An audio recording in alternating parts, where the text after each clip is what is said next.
Keefe D spent 27 years telling anyone who would listen exactly what happened the night Tupac was shot. Las Vegas prosecutors listened too. Before you can understand how a man gets charged with first-degree murder using nothing but his own mouth, before you can make sense of why he kept talking for 27 years without anyone stopping him, you need to understand one thing first. This was not a case where Las Vegas detectives found new evidence in a warehouse somewhere. This was not a case where a witness finally came forward. This was a case where the evidence was sitting in plain sight the entire time, on YouTube, in magazine articles, and inside a book Keefe D published himself in 2019. The Las Vegas district attorney did not solve Tupac's murder. Keefe D solved it for them. And tonight, before that trial begins on August 10th, 2026, we are going inside the indictment, line by line, word by word, in his own voice. The night Keefe D started talking. September 7th, 1996.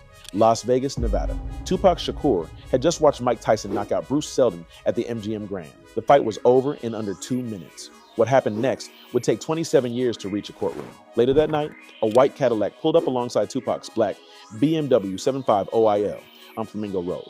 Someone inside that Cadillac opened fire. Tupac Shakur was hit 4 times. 6 days later, on September 13, 1996, he was pronounced dead at the University Medical Center in Las Vegas. He was 25 years old. For 27 years, nobody was charged with pulling the trigger. Now, here's what you need to understand about Keefe D. His full name is Duane Keith Davis. He was a senior member of the Southside Compton Crips, one of the most powerful street organizations in Los Angeles. He was also the uncle of Orlando Anderson, the man Las Vegas police believed fired the shots from inside that white Cadillac. Keefe D was not just present that night. According to the Nevada grand jury indictment handed down on September 29, 2023, Keefe D was the man who organized the entire operation. Clark County Chief Deputy District Attorney Mark DiGiacomo stated publicly that Davis was the, quote, on-ground, on-site commander who ordered the death of Tupac Shakur. The on-ground commander, not a witness, not a bystander, the man who gave the order. And here is the part that makes this story unlike anything else in hip-hop history. Keefe D knew this. He knew exactly what his role was. And for 27 years, he told people, not in a back room, not in a confession to a detective, on camera, in interviews, in a book he published himself. The first time he put himself at the scene on record was in a Vlad TV interview that has now been viewed more than 2 million times. He sat down, he was calm, he described the white Cadillac, he described the gun, he described exactly what happened when that car pulled up alongside Tupac's BMW on Flamingo Road. Listen to what he said in his own words. September. Zip gave you a Glock, gave you guys a Glock, and you guys tossed it in the back seat. And Bubble Up was the driver, and Baby Lane and Freaky were in the back seat. We was just all in the car together. Just Okay. say that. This was the white Cadillac. Yeah. Okay. That is Keefe D on camera, describing the gun, describing the car, describing the shooting voluntarily, without a lawyer telling him to stop, without anyone forcing him to speak. He thought he was untouchable. He thought the statute of limitations protected him. He thought dead men could not testify and living witnesses would never talk. He was wrong about all of it. Here is the question. Chapter 1 ends on. If Keefe D was willing to say all of that on a YouTube channel with millions of subscribers, what else did he say when he thought the cameras were friendly? The man who built his own case? Most people who are involved in a murder stay quiet.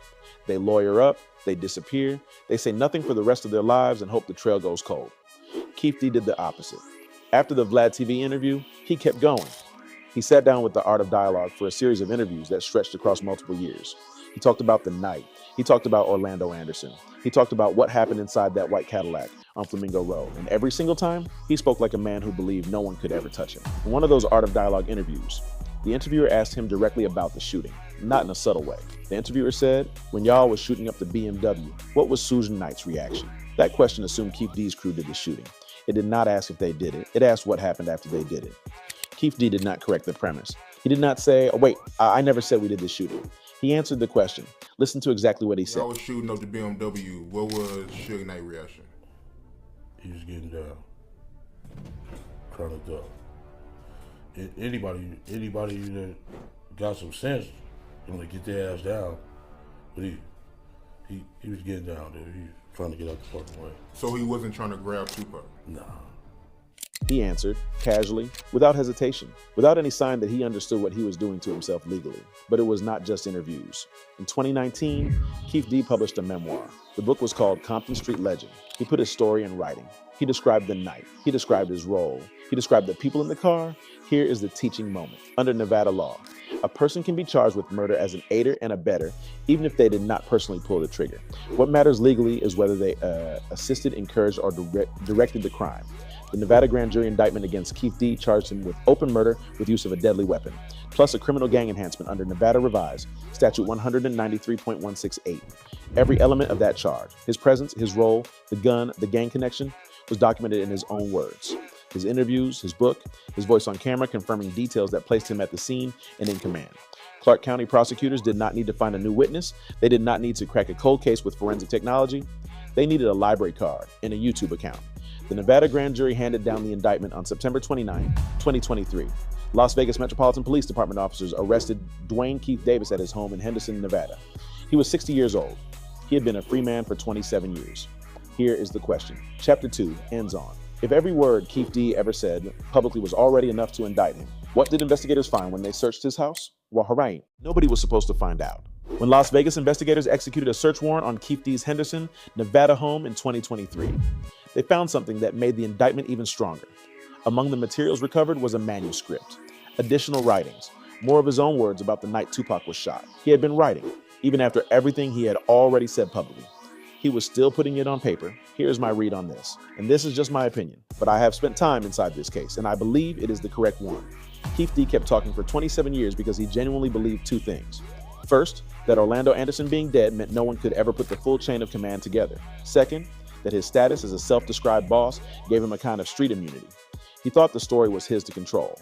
He thought telling it publicly actually protected him because it looked like confidence rather than confession. He was wrong on both counts. Before the arrest, someone asked him about the rumors that Las Vegas was finally coming for him. He did not deny it. He did not panic.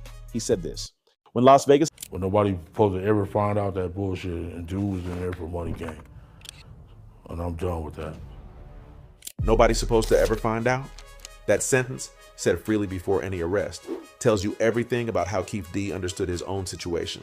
He knew what had happened. He knew his role. He just believed the information would never reach a courtroom. After the arrest, his position changed completely. Speaking from the Clark County Detention Center, he told interviewers that prosecutors had no evidence, no gun, no car, no witnesses who could place him at the scene.